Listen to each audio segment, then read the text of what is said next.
Hello followers, it's been a very long time since I've last done a video music review. As those of you who follow my other social media accounts know, I was without a laptop for a while, and now I have a new one that I'm still getting used to. This one is a lot more limited in terms of programs that can be used on it, so this is going to just be me talking, no fun images or sound clips, sorry about that. Hopefully I'll have it figured out by my next video and we can make it a little more interesting. I have a very special little treat for you today. Today we're talking about a German, compilation of goth and industrial music from Lateinamerika in the 90s and early 2000s called Lateinamerika, Gothic, and Electro Sounds from Far Horizons, which was a compilation released in 2006. Little history here. German electro band Das Ich was touring in South America, not exactly sure what year, and Bruno Kramm apparently was very impressed by the goth and industrial scene. At some point, he met up with Brazilian DJ Alex Twin of Wave Records, and they decided to make this here compilation CD.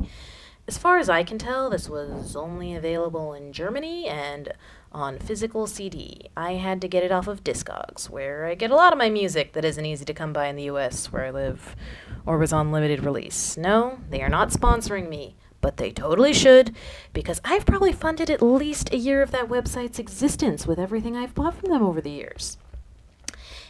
Another interesting observation in regard to this being a German release, I've actually noticed that a lot of the bands I've covered on my blog, not even just the ones on this album, have toured and have notable fan bases in Europe, and not once have most of them, not all, been to the US despite being geographically closer. My initial thought was this was a reflection of the goth scene here, but sources have told me that no, there have been plenty of bands, not just goth bands, who have wanted to come here, and there's been a demand, and some have even planned to tour here, but there have been issues relating to travel and immigration and obtaining visas that we have here that don't exist in other countries that have prevented them from coming here. So that's terrible. Anyways, back to the album I was discussing. Most of the bands are Brazilian, which makes sense, both because that's where most of this happened, and thanks to, its huge population and the big cities, Brazil does have more goth bands in general than most of these countries. However, we also have some Peruvians, Argentines, Bolivians, even some Mexicans, so it's not just South American. I'll have a whole list of bands and songs in the description so you can listen to them for yourself, maybe, and you don't have to listen to me going on for 5 minutes just listing songs and bands. As for the important part, actually listening, how was that?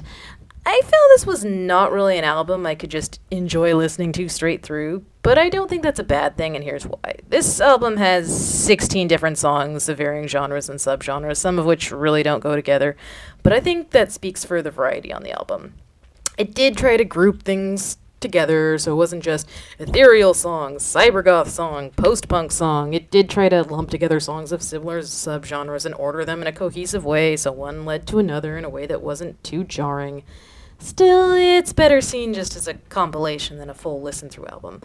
Also, on a personal note, I do not personally enjoy most cybergoth or industrial music, which makes up about half this album, which makes sense. It's a 90s to early 2000s compilation. So that's another reason I don't personally enjoy listening to all of it. It's one of the few things that makes me so glad to be in the US. Cybergoth never really took off here the way it did in Europe and Latin America. For any US-based cybergoth fans, I feel very sorry for you. Once again, this is not a personal failing of this album, as it wasn't made for me specifically. It was made to show the variety of goth and general dark electro music from Latin America at the time. With that, I think it succeeded. If it was all music I personally liked, it both wouldn't have been as diverse, and it wouldn't have accurately represented the era in which it was made.